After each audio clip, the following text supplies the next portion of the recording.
வணக்கம் மாணவர்களே. இன்றைய பகுதியில் நம்ம 12ஆம் வகுப்பு தாவரவியல் பாடம் 7 சூழல் மண்டலம் 12th பாட்னி சாப்டர் 7 ஈகோசிஸ்டம் இந்த பகுதியில் இருக்கக்கூடிய 1 மதிப்பெண் 2 மதிப்பெண் 3 மதிப்பெண் மற்றும் 5 மதிப்பெண் வினாக்களை பற்றி பார்ப்போம். 1 மதிப்பெண் வினாக்கள் 1 mark questions. Which of the following is not an example of abiotic component of an ecosystem? Bacteria, humus, organic compound, inorganic compound. கீழ்கண்டவற்றில் எந்த ஒன்று சூழல் மண்டலத்தின் உயிரற்ற கூறு அல்ல? பாக்டீரியங்கள், கருமையான படிக உருவமற்ற மட்கு, கரிமக்கூறுகள், கனிமக்கூறுகள். இதுக்கான எக்ஸ்பிளனேஷன் பார்ப்போம். Abiotic are non living components. It includes climatic factors air, water, sunlight, rainfall, temperature and humidity. Edaphic factors soil air, soil water and pH of soil. Topography latitude and altitude. Organic components carbohydrates, protein, lipid and humic substance. And inorganic substance carbon, hydrogen, oxygen, nitrogen and phosphorus. Biotic or living components. It includes all living organisms like plants, animals, fungi and bacteria. உயிரற்ற கூறுகள் இது காலநிலை காரணிகள் காற்று, நீர், சூரிய ஒளி, மழை, வெப்பநிலை மற்றும் ஈரப்பதம் போன்றவை. மண் காரணிகள் மண், காற்று, மண், நீர் மற்றும் மண் pH. நில அமைப்பு காரணிகள் விரிவகலம், குத்துயரம். கரிமப் பொருட்கள் கார்போஹைட்ரேட்டுகள், புரதங்கள், கொழுப்புகள் மற்றும் மட்கு பொருட்கள். கனிமப் பொருட்கள் கார்பன், ஹைட்ரஜன், ஆக்சிஜன், நைட்ரஜன் மற்றும் பாஸ்பரஸ் ஆகியவைகளை உள்ளடக்கியது. உயிரினக்கூறுகள் இது உயிரினங்களான தாவரங்கள், விலங்குகள், பூஞ்சைகள், பாக்டீரியங்கள் ஆகியவைகளை உள்ளடக்கியது. ஆன்சர் வந்து ஏ, பாக்டீரியா. விடை பாக்டீரியங்கள். Next question. Pond ecosystem is not self sufficient and self regulating. Partially self sufficient and self regulating. Self sufficient and not self regulating. Self sufficient and self regulating. குலச்சூழல் மண்டலம் ஒரு தன்னிறைவில்லா மற்றும் தன்னைத்தானே சரி செய்து கொள்ளும் தகுதி பெற்றது. பகுதி தன்னிறைவு மற்றும் தன்னைத்தானே சரி செய்து கொள்ளும். தன்னிறைவு மற்றும் தன்னைத்தானே சரி செய்து கொள்ளும் தகுதி பெற்றதல்ல. தன்னிறைவு மற்றும் தன்னைத்தானே சரி செய்து கொள்ளும் தகுதி பெற்றவை. ஸோ ஆன்சர் வந்து option D, self sufficient and self regulating. So விடையானது தன்னிறைவு மற்றும் தன்னைத்தானே சரி செய்து கொள்ளும் தகுதி பெற்றவை. அடுத்த கேள்வி. Profundal zone is predominated by heterotrophs in a pond ecosystem because of with effective light penetration, no effective light penetration, complete absence of light, A and B. குலச்சூழல் மண்டலத்தின் ஆழ்மிகு மண்டலம் முக்கியமாக சார்பூட்ட உயிர்களை கொண்டுள்ளது. ஏனென்றால் மிகை ஒளி ஊடுருவல் தன்மை, பயனுள்ள ஒளி ஊடுருவல் தன்மை இல்லை, ஒளி ஊடுருவல் இல்லை. ஆ மற்றும் ஆ. இதுக்கான விளக்கத்தை பார்ப்போம். Pond ecosystem. The deeper region of a pond below the limnetic zone is called profundal zone with no effective light penetration and predominance of heterotrophs. So stratification of pond ecosystem: littoral zone, limnetic zone, profundal zone, benthic zone. So light penetration எங்கே stop ஆகிடுது? Limnetic ஜோன்லேயே stop ஆகிடுது. So profundal ஜோனில் effective light penetration கிடையாது. Absence of effective light penetration. குலச்சூழல் மண்டலம் limnetic மண்டலத்திற்கு கீழே காணப்படும் குலத்தின் ஆழமான பகுதி ஆழ்மிகு மண்டலம் எனப்படுகிறது. இது பயனுள்ள ஒளி ஊடுருவல் இல்லாததால் சார்பூட்ட உயிர்களை கொண்டுள்ளது. ஸோ குலச்சூழல் மண்டலத்தினுடைய அடிக்கமை பாருங்கள். கரையோர மண்டலம், மேல்நிலை மிதவை மண்டலம், ஆழ்மிகு மண்டலம், பென்திக் மண்டலம். ஸோ ஒளி சமன் செய்யும் மட்டம் அது எங்கே முடியுது அப்படின்னா மேல்நிலை மிதவை மண்டலத்தோட முடியுது. ஸோ ஆன்சர் வந்து B, no effective light penetration. விடை வந்து ஆ, பயனுள்ள ஒளி ஊடுருவல் இல்லை. Next question. Which one is in descending order of a food chain? Producer, secondary consumer, primary consumer, tertiary consumer. Tertiary consumer, primary consumer, secondary consumer and producer. Tertiary consumer, secondary consumer, primary consumer and producer. Tertiary consumer, producer, primary consumer and secondary consumer. எந்த ஒன்று உணவுச் சங்கிலியின் இறங்கு வரிசை ஆகும்? உற்பத்தியாளர்கள், இரண்டாம் நிலை நுகர்வோர்கள், முதல் நிலை நுகர்வோர்கள், மூன்றாம் நிலை நுகர்வோர்கள். மூன்றாம் நிலை நுகர்வோர்கள், முதல் நிலை நுகர்வோர்கள், இரண்டாம் நிலை நுகர்வோர்கள், உற்பத்தியாளர்கள். அடுத்து மூன்றாம் நிலை நுகர்வோர்கள், இரண்டாம் நிலை நுகர்வோர்கள், முதல் நிலை நுகர்வோர்கள், உற்பத்தியாளர்கள். மூன்றாம் நிலை நுகர்வோர்கள், உற்பத்தியாளர்கள், முதல் நிலை நுகர்வோர்கள், இரண்டாம் நிலை நுகர்வோர்கள். ஸோ கிரேசிங் ஃபுட் செயினில் பாருங்கள், ஃபஸ்ட்டு வந்து producer, then primary consumer, then secondary consumer, ஃபைனலாக டெர்ஷியரி கன்சியூமர். ஸோ இது வந்து அசெண்டிங் ஆர்டரில் இருக்குது, ஏறு வரிசையில் இருக்குது. So grass, mouse, snake, eagle.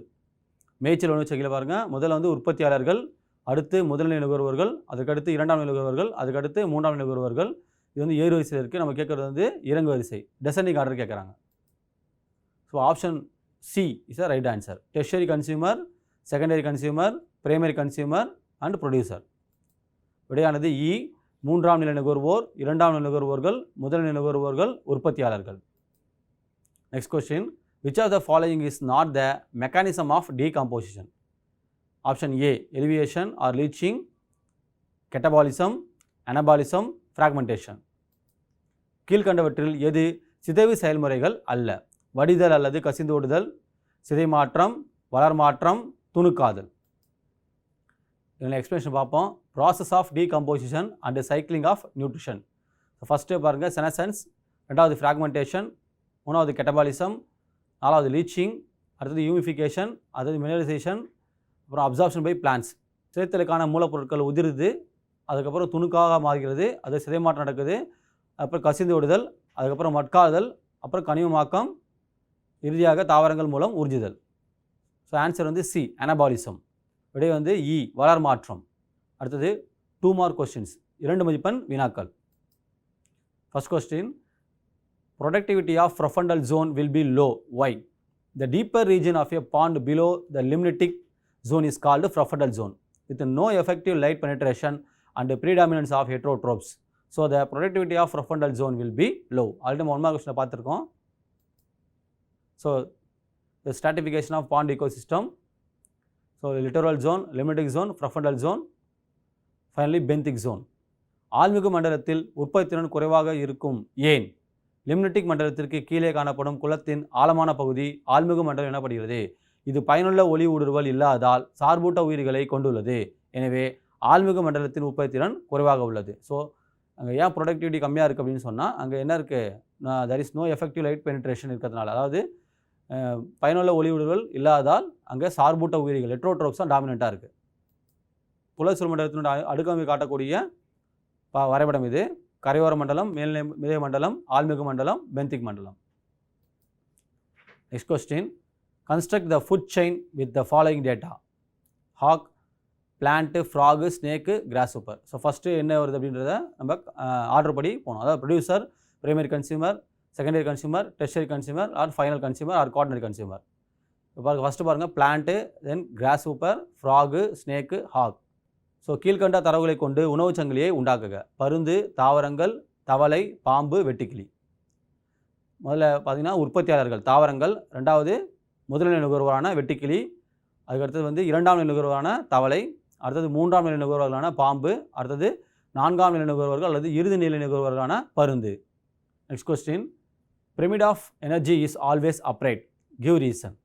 So there is a gradual decrease in energy transfer at a successive trophic level from producer to the upper levels. So therefore the pyramid of energy is always upright. So pyramid of energy picture பாருங்கள், கீழே producer லெவலில் இருக்குது அப்படின்னா 100 joule இருக்குது. அது வந்து primary கன்சியூமரில் போகும்போது 10 ஜூலாக மாறிடுது. தென் செகண்டரி கன்சியூமரில் 1 ஜூலு, டெர்ஷரி கன்சியூமரில் 0.1 ஜூலாக மாறிடுது. ஸோ கிராஜுவல் டிக்ரீசஸ் இருக்குது. எனர்ஜி ட்ரான்ஸ்ஃபர் ஆகும்போது 1 ட்ராபிக் லெவலிருந்து இன்னொரு ட்ராபிக் லெவலுக்கு எனர்ஜி ட்ரான்ஸ்ஃபர் ஆகும்போது அங்கே எனர்ஜியோடைய குவான்டிட்டி பார்த்திங்கன்னா குறைஞ்சிட்டே வருது. So more than 90% of the energy வந்து lost by heat and respiration. So 10% of energy only transport to the next trophic level. So ஆற்றல் பிரமிடு எப்பொழுதுமே நேரானவை. காரணம் கூறு. ஆற்றல் பிரமிடின் அடிப்பகுதியில் உள்ள உற்பத்தியாளர்கள் முதல் இறுதி மட்டம் வரை உள்ள அடுத்தடுத்த ஊட்ட மட்டங்களில் ஆற்றல் கடத்தல் படிப்படியாக குறைகிறது. எனவே ஆற்றல் பிரமிடு எப்போதுமே நேரானது. படத்தில் பாருங்கள், ஆற்றல் பிரமிடில் கீழே உற்பத்தியாளர்கள், அதுக்கடுத்து முதல்நிலை நுகர்வோர்கள், இரண்டாம் நிலை நுகர்வோர்கள், மூன்றாம் நிலை நுகர்வோர்கள். ஸோ உற்பத்தியாளர்கள் இருக்கக்கூடிய ஆற்றலுடைய அளவு வந்து 100 ஜூல்கள் அப்படின்னா அடுத்தது 10 ஜூல்கள், அடுத்தது 1 ஜூல், அடுத்தது 0.1 ஜூல்களாக இருக்குது. ஸோ ஆற்றலானது ஒரு ஊட்டமட்டத்திலிருந்து அடுத்த ஊட்டமட்டத்துக்கு கடத்தப்படும் போது படிப்படியாக குறைகிறது. 90% ஆற்றலானது சுவாசிதம் மற்றும் வெப்பமாக இழக்கப்படுகிறது. மீதி 10% ஆற்றல் மட்டுமே அடுத்தடுத்த ஊட்டமட்டத்துக்கு கடத்தப்படுகிறது. Next question, define photosynthetically active radiation, PAR, PAR சொல்லுவோம். The amount of light available for photosynthesis of plant is called photosynthetically active radiation, which is from of 400 to 700 nanometer in wavelength. வரையறை, ஒளிச்சேர்க்கை சார் சைலோக கதிர்வீச்சு. தாவரங்களின் ஒளிச்சேர்க்கைக்கு கிடைக்கக்கூடிய ஒளியின் அளவு ஒளிச்சேர்க்கை sir சைலோக கதிர்வீச்சு எனப்படுகிறது. இது 400 முதல் 700 நானோமீட்டருக்கு இடைப்பட்ட அலைநீளங்களை கொண்ட கதிர்வீச்சு ஆகும். நம்ம 11th ஸ்டாண்டர்டில் படிச்சிருப்போம். ஃபோட்டோசின்சிஸ், அதாவது ஒளிச்சேர்க்கின்ற தலைப்பில் நம்ம மின்காந்த அலைகள், எலக்ட்ரோ மேக்னெட்டிக் ஸ்பெக்ட்ரத்தில் நம்ம இதை பற்றி நம்ம தெளிவாக படிச்சிருப்போம். Next question, right a short note on 10% law. So 10% law state that during transfer of food energy from one trophic level to other, only about 10% stored at every level and the rest of them 90% is lost in respiration, decomposition and in the form of heat. So 10% law already இதில் பார்த்துருக்கோம் இல்லையா, இதுதான் same தான். So producer, primary consumer, secondary consumer, tertiary consumer. Producer to tertiary consumer போக என்ன ஆகுது, energy வந்து produce ஆகிட்டே போயிட்டுருக்கு. So 90% of the energy lost, 10% of the energy only stored in each trophic level. 10 விழுக்காடு விதி சிறுகுறிப்பு அறிக. 10 விழுக்காடு விதியானது உணவு வழி ஆற்றல் ஒரு ஊட்டமட்டத்திலிருந்து மற்றொன்றிற்கு கடத்தப்படும் போது 10% மட்டுமே ஒவ்வொரு ஊட்டமட்டத்திலும் சேமிக்கப்படுகிறது. மீதமுள்ள ஆற்றல் 90%ஆனது சுவாசித்தல், சிதைத்தல் போன்ற நிகழ்வுகள் மூலம் வெப்பமாக இழக்கப்படுகிறது என்பதை விளக்குகிறது. ஸோ 10 விழுக்காடு விதிப்படி ஒவ்வொரு ஊட்டமட்டத்திலையும், அதாவது உற்பத்தியாளர்கள் முதல் முதல் நிலை நுகர்வோர், இரண்டாம் நிலை நுகர்வோர், மூன்றாம் நிலை நுகர்வோர் வரை செல்ல ஆற்றலானது இழக்கப்படுகிறது. 10% ஆற்றல் மட்டுமே ஒவ்வொரு ஊட்டமட்டத்திலும் சேமிக்கப்படுகிறது. மீதமுள்ள 90% ஆற்றலானது வெப்பமாக இழக்கப்படுகிறது. அடுத்தது 3 மார்க் கொஸ்டின்ஸ், 3 மதிப்பெண் வினாக்கள். First question, generally the pyramid of number in forest ecosystem looks spindle shaped. State your reason. In a forest ecosystem, the base of the pyramid occupies large sized trees, அதாவது producer, which are lesser in number. Herbivorous, fruit eating birds, elephant or deer occupying second trophic level are more in number than the producer. In final tropical level, tertiary consumer are lesser in number than the secondary consumer. Therefore, the pyramid of number in forest ecosystem looks spindle shaped. So இந்த பிக்சரில் பாருங்கள், spindle shaped forest ecosystem இருக்குது. இங்கே T1 producer, first traffic லெவலில் ஒரே ஒரு tree தான் இருக்குது. நெக்ஸ்ட் வந்து ட்ராபிக் லெவல் 2ல் ஹெர்பிவோரஸ்லாம் நிறைய இருக்குது. ட்ராபிக் லெவல் 3ல் செகண்டரி கன்சியூமர் பார்த்தீங்கன்னா ட்ராபிக் லெவல் 2வோட கம்மியாக தான் இருக்குது இல்லையா. நெக்ஸ்ட்டு ஃபைனலாக வந்து டெர்ஷரி கன்சியூமரில் பார்த்தீங்கன்னா T4ல் ட்ராபிக் லெவல் 4ல் அகெயின் இன்னும் கம்மியாக இருக்குது. எதோட காட்டணும் அப்படின்னா செகண்டரி கன்சியூமர் காட்டியும் இன்னும் கம்மியாக இருக்குது இல்லையா, lesser in number than secondary consumer. So வனச்சுறு மண்டலத்தின் எண்ணிக்கை பிரமிட் கதிரொலியத்தில் தோன்றுவதன் காரணம் என்ன? வனச்சுறு மண்டலத்தின் எண்ணிக்கை பிரமிடின் அடிப்பகுதி குறைவான எண்ணிக்கையிலான பெரிய மரங்களை கொண்டுள்ளது. 2வது ஊட்டமட்டத்தில் இடம் பெற்றுள்ள தாவர உண்ணிகள், அது பழம் உண்ணும் பறவைகள், யானைகள், மான் போன்றவை உற்பத்தியாளர்களை விட அதிக எண்ணிக்கையை கொண்டுள்ளன. ஸோ இறுதி ஊட்டமட்டத்தில் காணப்படும் 3ஆம் நிலை நுகர்வோர்கள் 3ஆம் ஊட்டமட்டத்தில் உள்ள 2ஆம் நிலை நுகர்வோரை விட குறைவான எண்ணிக்கையை கொண்டுள்ளன. எனவே வனச்சுறு மண்டலத்தின் எண்ணிக்கை பிரமிட் கதிரடி வடிவத்தில் தோன்றுகிறது. ஸோ உற்பத்தியாளர்கள் T1 அப்படின்றது உற்பத்தியாளர்கள், T2ன்றது தாவர உண்ணிகள், T3ன்றது 2ஆம் நிலை நுகர்வோர்கள், T4ன்றது 3ஆம் நிலை நுகர்வோர்கள். ஸோ அப்போ T1ல் அதாவது முதல் ஊட்டமட்டத்தில் இருக்கக்கூடிய தாவரமானது ஒரே ஒரு பெரிய மரம் இருக்குது. அதுக்கப்புறம் அதில் இருக்கக்கூடிய தாவர உண்ணிகள் T2, அதாவது 2வது ஊட்டமட்டத்தில் பார்த்திங்கன்னா அதோட எண்ணிக்கை அதிகமாக இருக்குது. அதுக்கடுத்து T3ல் இருக்கக்கூடிய 2ஆம் நிலை நுகர்வோர்கள் சொல்லக்கூடிய வந்து முதல் நுகர்வோட எண்ணிக்கையில் குறைவாக இருக்குது. அதுக்கு அடுத்தது 3ஆம் நிலை நுகர்வோர்கள் பார்த்திங்கன்னா அதோட மிக குறைவாக இருக்குது. எதோட அப்படின்னா T3யோட குறைவாக இருக்குது. ஸோ அதனால் இந்த வனச்சுறு மண்டலத்தினுடைய எண்ணிக்கை பிரமிட் வந்து எப்படியுமே கதிர்வடிவத்தை கொண்டிருக்கும். அடுத்த question, write the significance of food web. Food web is constructed to describe species interaction called direct interaction. It can be used to illustrate indirect interactions among different species. It can be used to study bottom up or top down control of community structure. It can be used to reveal different patterns of energy transfer in terrestrial and aquatic ecosystem. உணவு வலையின் முக்கியத்துவங்களை எழுதுக. இப்போ 3 mark question, ஏதாவது 3 points எழுதினா போதும். நேரடி இடைச்செயல் எனப்படும் சிற்றங்களுக்கு இடையான நிகழும் இடைவிளைவை விளைக்கவே உணவுகளை உருவாக்கப்படுகிறது. இது வேறுபட்ட சிற்றங்களுக்கிடையே உள்ள மறைமுக தொடர்புகளை விளக்க பயன்படுகிறது. குழும கட்டமைப்பின் கீழ்நிலை உயர்நிலை அல்லது உயர்நிலை கீழ்நிலை கட்டுப்பாடுகளை அறிய இது பயன்படுகிறது.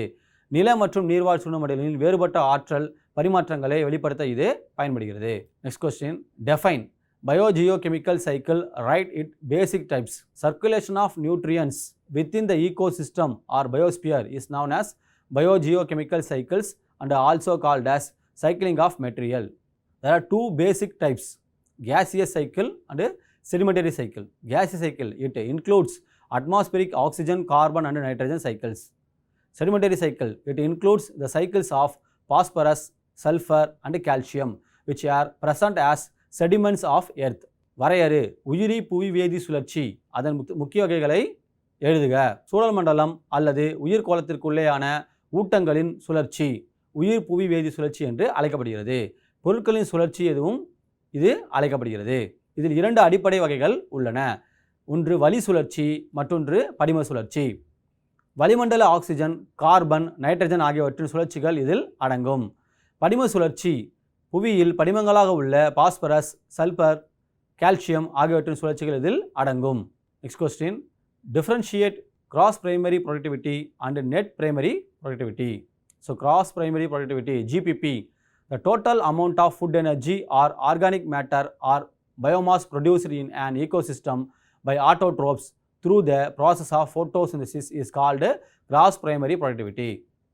Net primary productivity NPP, the proportion of energy which remains after respiration loss in the plant is called net primary productivity. It is also called as apparent photosynthesis. Thus the difference between GPP and respiration is known as NPP. So NPP is equal to GPP minus respiration. வேறுபடுத்துக மொத்த முதல்நிலை உற்பத்தி திறன் மற்றும் நிகர முதல்நிலை உற்பத்தி திறன். மொத்த முதல்நிலை உற்பத்தி திறன் GPP சூழல் மண்டலத்தில் உள்ள தற்சார்பு ஊட்ட உயிரிகளால் ஒளிச்சேர்க்கையின் மூலம் உற்பத்தி செய்யப்படும் மொத்த உணவு ஆற்றல் அல்லது கரிமப் பொருட்கள் அல்லது உயிர்த்திரள் மொத்த முதல்நிலை உற்பத்தி திறன் என அழைக்கப்படுகிறது. நிகர முதல்நிலை உற்பத்தி திறன் தாவரத்தின் சுவாச செயலால் ஏற்படும் இழப்பிற்கு பிறகு எஞ்சியுள்ள ஆற்றல் விகிதமே நிகர முதல்நிலை உற்பத்தி திறன் எனப்படுகிறது. இது வெளிப்படையான ஒளிச்சேர்க்கை என்றும் அழைக்கப்படுகிறது. எனவே GPPக்கும் சுவாச இழப்பிற்கும் இடையே உள்ள வேறுபாடு NPP ஆகும். NPP என்பது GPP இருந்து சுவாச இழப்பை கழித்து மீதமுள்ள விகிதமாகும். Next question, explain allogenic succession, give an example. Allogenic succession occurs as a result of abiotic factors. The replacement of existing community is caused by other external factors, soil erosion, leaching, etc., and not by existing organism. Example, in a forest ecosystem, soil erosion and leaching alter the nutrient value of the soil, leading to the change of vegetation in that area. So வேற்று வழிமுறை வளர்ச்சியை விளக்குக. எடுத்துக்காட்டு 1 தருக.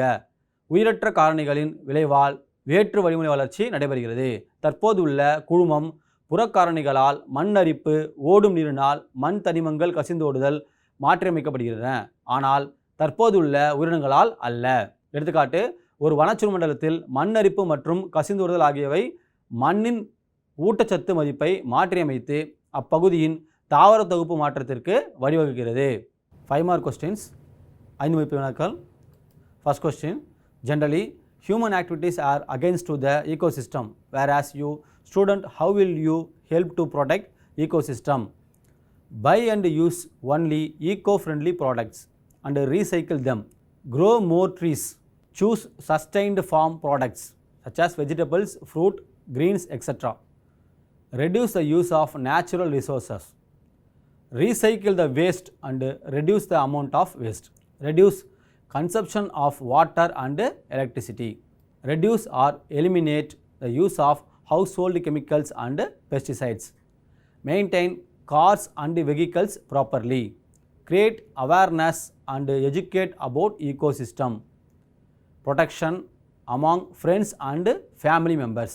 பொதுவாக மனிதனின் செயல்பாடுகள் சூழல் மண்டலத்திற்கு எதிராகவே உள்ளது. ஒரு மாணவனாக நீ சூழல் மண்டல பாதுகாப்பிற்கு எவ்வாறு உதவுவாய்? ஸோ 5 mark கொஸ்டின்னால 5 பாயிண்ட்ஸ் எதுனா போதும். சூழல் நட்புடைய பொருட்களை மட்டுமே வாங்குதல், பயன்படுத்துதல் மற்றும் மறுசுழற்சி செய்தல். அதிக மரங்களை வளர்த்தல், நீடித்த நிலைத்த பண்ணை பொருட்களை தேர்ந்தெடுத்தல், அது காய்கறிகள், பழங்கள், கீரைகள் முதலியன. இயற்கை வளங்களை பயன்படுத்துவதை குறைத்தல், கழிவுகளை மறுசுழற்சி செய்தல் மற்றும் கழிவு உற்பத்தி அளவை குறைத்தல், நீர் மற்றும் மின்சார நுகர்வை குறைத்தல். வீட்டில் பயன்படுத்தப்படும் வேதிப்பொருட்கள் மற்றும் பூச்சிக்கொல்லிகளை குறைத்தல் அல்லது தவிர்த்தல், மகிழுந்து மற்றும் வாகனங்களை சரியாக பராமரித்தல், நண்பர்கள் மற்றும் குடும்ப உறுப்பினர்கள் இடையே சூழல் மண்டலம் பற்றிய விழிப்புணர்வு, அதன் பாதுகாப்பு பற்றிய கல்வி அறிவை அளித்தல் மற்றும் இப்பிரச்சனையை குறைக்க தீர்வு காணல். Next question, right the differences between primary and secondary succession. Primary succession, developing in an barren area. Secondary session, developing in a distributed area, initiated due to a biological or any other external factors, starts due to external factors only. No soil while primary session starts. It starts where soil covers is already present. Fourth point, pioneer species come from outside environment. Pioneer species develop from existing environment. Last point, it takes more time to complete. It takes comparatively less time to complete.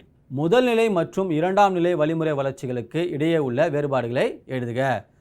Types of சஜஷனில் பார்த்தீங்கன்னா 6 types கொடுத்துருப்பாங்க. முதல் நிலை, இரண்டாம் நிலை, அப்புறம் இன்னும் 2 type கொடுத்துருப்பாங்க. அதாவது சுய வழிமுறை வளர்ச்சி அப்படின்னு சொல்லி ஒரு 6 டைப் கொடுத்துருப்பாங்க. இதில் நமக்கு 2 டைப்லேருந்து வேறுபாடு கேட்டிருக்காங்க. முதல்நிலை வழிமுறை வளர்ச்சி மற்றும் இரண்டாம் வழிமுறை வளர்ச்சி மட்டும் கேட்டிருக்காங்க. முதல் வழிமுறை வளர்ச்சி வெற்று நிலங்களில் ஆக்கமடைதல். இரண்டாம் நிலை வழிமுறை வளர்ச்சி பாதிக்கப்பட்ட பகுதிகளில் ஆக்கமடைதல். உயிரிய மற்றும் பிற வெளிப்புற காரணிகளால் தொடங்கி வைக்கப்படுகிறது. புற காரணிகளால் மட்டுமே தொடங்கி வைக்கப்படுகிறது.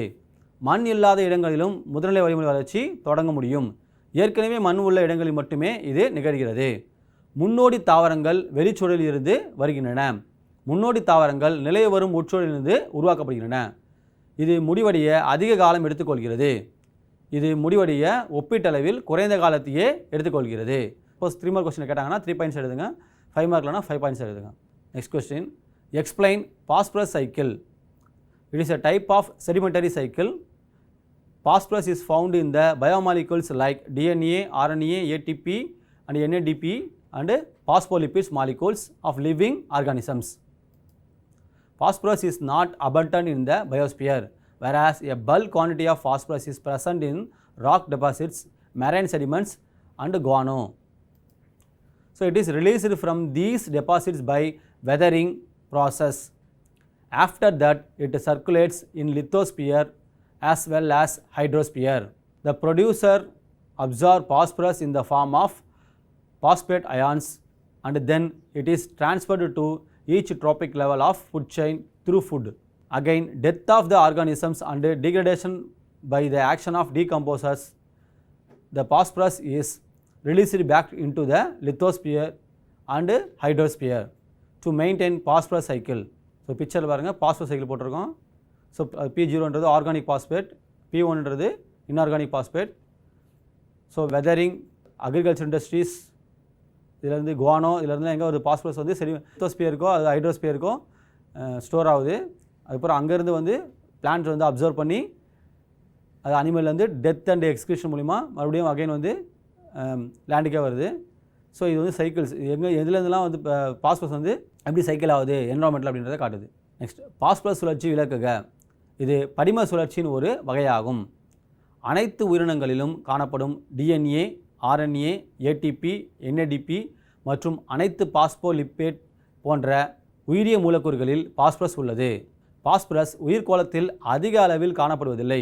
அதே சமயம் பாறை படிவுகள், கடல் படிவுகள், கடல் அருகுவாழ் பறவைகளின் எச்சங்கள் போன்றவற்றில் அதிகப்படியான பாஸ்பரஸ் காணப்படுகிறது. உதிர்தல் சிதைவு மூலம் இப்படிமங்களிலிருந்து இது வெளிப்படுகிறது. இதன் பிறகு நிலவெளியிலும் நீர்வெளியிலும் சுழற்சி அடைகிறது. உற்பத்தியாளர்கள் பாஸ்பேட் அயனிகளாக பாஸ்பரஸை உள்ளெடுப்பதன் மூலம் உணவுச் சங்கிலியின் ஒவ்வொரு ஊட்ட மட்டத்திற்கும் உணவு மூலமாக கடத்தப்படுகிறது. உயிரினங்களின் இறப்பு மற்றும் இறப்பினால் உண்டான எச்சங்கள் சிதைப்பவைகளின் செயல்பாட்டினால் சிதைக்கப்பட்டு மீண்டும் பாஸ்பரஸ் நிலவெளியிலும் நீர்வெளியிலும் திருப்பப்பட்டு பாஸ்பரஸ் சுழற்சி தக்க வைக்கப்படுகிறது. ஸோ இந்த படத்தில் பாருங்கள், P0 அப்படின்றது கரிம பாஸ்பேட், P1 அப்படின்றது கனிம பாஸ்பேட். ஸோ பல்வேறு செயல்களால், அதாவது உதிர்தல், பறவைகளின் எச்சங்கள், அதுக்கப்புறம் வந்து விவசாயம் போன்ற தொழில்கள் மூலமாக எவ்வாறு வந்து பாஸ்பரஸ் ஆனது நீர்நிலைகளிலும் மண்ணிலும் சேர்கிறது என்று பார்க்குறோம். நெக்ஸ்ட் வந்து இதெல்லாம் என்ன, தாவரங்கள் வந்து கனிம பாஸ்பேட்டாக உள்ளெடுக்கிறது. உள்ளெடுத்து இந்த தாவரங்களை உண்ணக்கூடிய விலங்குகளிலும் விலங்குகள் மூலமாக விலங்குகள் தாவரங்கள் சிதைந்து அழியும் பொழுது பாக்டீரியா மூலமாக சிதைக்கப்பட்டு மறுபடியும் இந்த பாஸ்பரஸ் ஆனது மண்ணிலையும் நீர்நிலைகளையும் வெளியிடப்படுகிறது. விளக்கக்கூடிய ஒரு படம் தான், படம் வரையணும்னு அவசியம் இல்லை, பாயிண்ட்ஸ் மட்டும் எழுதினா போதும். Next question, list out the strategies of ecosystem managements. It is used to maintain biodiversity of ecosystems. It helps in indicating the damaged ecosystem. It is used to recognize the inevitability of ecosystem change and plan accordingly. It is one of the tools used for achieving sustainability of ecosystem through Sustainable Development Program. It is also helpful in identifying ecosystem which are in need of rehabilitation. It involves collaborative management with government agencies, local population, communities and NGOs. It is used to build the capacity of local institutions and community groups to assume responsibility for long-term implementation of ecosystem management activities even after the completion of the project. சூழல் மண்டல மேலாண்மை உத்திகளை எழுதுக. சூழல் மண்டல மேலாண்மை உத்திகள், இது சூழல் மண்டலத்தின் உயிர் பன்மத்தை பராமரிக்க உதவுகிறது. சேதமடைந்த சூழல் மண்டலத்தை சுட்டிக்காட்ட இது உதவுகிறது. இது சூழல் மண்டலத்தின் தவிர்க்கவியலாத மாற்றத்தை அடையாளம் காணவும் அதற்கேற்ப திட்டம் தீட்டவும் பயன்படுகிறது. இது நீடித்த நிலையான வளர்ச்சி திட்டத்தின் மூலம் சூழல் மண்டலத்தின் நிலைத்தன்மையை அடைவதற்கான கருவிகளில் ஒன்றாகும். புனரமைப்பு தேவைப்படுகிற சூழல் மண்டலங்களை அடையாளம் காண இது உதவுகிறது. அரசு நிறுவனங்கள், உள்ளூர் மக்கள், குழுமங்கள் மற்றும் அரசு சாரா நிறுவனங்களின் ஒருங்கிணைந்த நிர்வாகத்துடன் இது தொடர்புடையது. சூழல் மண்டல மேலாண்மை நடவடிக்கைகள் முடிந்த பின்னரும் நீண்ட காலமாக செயல்பட உள்ளூர் நிறுவனங்கள் மற்றும் சமுதாய குழுக்கள் பொறுப்பேற்கும் திறன் மேம்பட இது உதவுகிறது. மாணவர்களே, இந்த பகுதியில் நாம் பார்த்த 1 மதிப்பெண், 2 மதிப்பெண், 3 மதிப்பெண் மற்றும் 5 மதிப்பெண் வினாக்கள், அது பற்றிய விளக்கங்கள் அனைத்தையும் நன்றாக படித்து தேர்விலே நல்ல மதிப்பெண் பெற வாழ்த்துகிறேன். இப்பாடப்பகுதியில் மேலும் சில முக்கியமான 1 மதிப்பெண், 2 மதிப்பெண், 3 மதிப்பெண் மற்றும் 5 மதிப்பெண் வினாக்களை பற்றி விளக்கமாக பார்ப்போம். நன்றி.